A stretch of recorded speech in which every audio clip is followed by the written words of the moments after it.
Here are the answers to the factual test on Kaiser Wilhelm II and his court. I might add a little bit of context for some of the questions. You've had the marked paper back, so here we go. You can just check your answers against, check your marked answers against the answers here. First of all, there were some what I call deep learning questions. This is revisiting factual content from previous lessons. The first one, how many German states were there in total? As you can see, that's 25. How many seats did Prussia have in the Bundesrat? That's 17. How many cartels existed in Germany by 1905?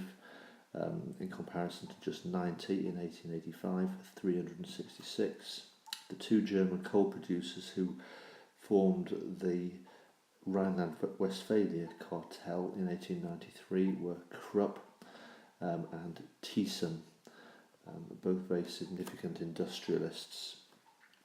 Krupp, remember, nicknamed the Cannon King, and one of the co-founders of the Navy League with Tirpitz. What proportion of Germans were Catholics? That is 40%. Okay, so moving on to the new questions, which are specifically about Kaiser Wilhelm II. Obviously his grandmother was Queen Victoria. His father was Frederick III, the emperor who only was on the throne for 99 days. Describe one of Kaiser Wilhelm II's physical disabilities. The emphasis is on the word physical. Paralysed left arm, damage to balance mechanism of his ear. The young Kaiser preferred to spend his time at the military garrison. The German town just outside Berlin, where the garrison was located, was Potsdam. Would later become significant when Hitler became Chancellor on the 21st of March 1933. There was what was called the Day of Potsdam, which we'll be looking at a later stage. An old suburb, really, of Berlin with great historic significance, a lot of ancient buildings related to the days of the Kaisers. Describe one personality weakness, the emphasis on obviously personality, of the Kaiser. Four possible things. First of all, his superficial understanding, very shallow understanding, distorted by personal prejudices, sensitive to criticism, very self-important, mood swings, and lazy. Those are the ones I was looking for. Only wanted one of those. Some people putting comments like arrogant. I used my judgment on things like that. I was consistent the way I marked it across everyone's papers. Number 11, Kaiser Wilhelm II's closest friend, who was also a prince, who had a strong influence on him. I was getting a few wildcard answers like Hohenlohe, which would have fitted some of those answers, but what I was looking for there was Prince Philip von Eulenburg. Okay, so he's the key one.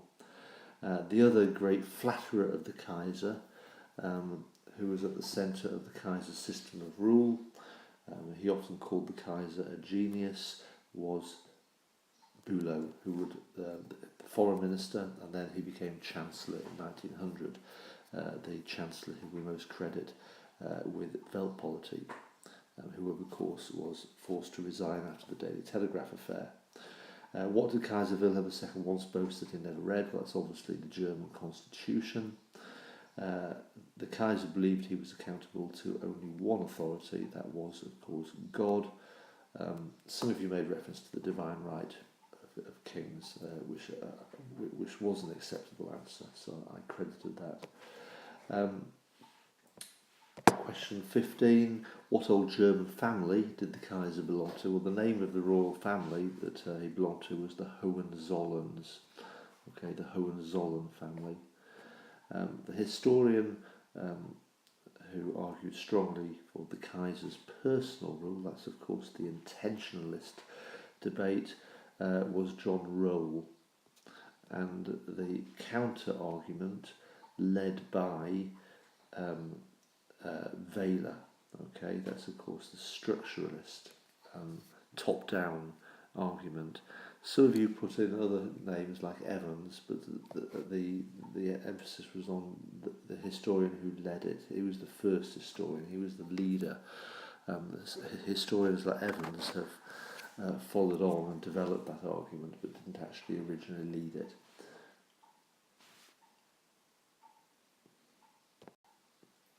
And question 18, who was Chancellor of Germany 1890 to 1994? That's Caprivi, General Caprivi.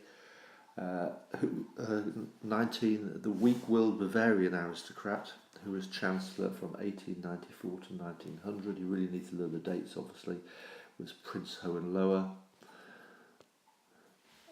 Who was Chancellor from 1900 to 1909? That was Bülow. The name of the famous affair that led to the fall of Bülow was, of course, the Daily Telegraph affair. And the hard-working and well-meaning Chancellor of Germany from 1909 to 1917 was Bethmann Hollweg. Those are the answers to that particular test. If you didn't get the full 22, best advice, retest yourself. The test is now in the folder for the Kaiser Wilhelm II lesson in Frog.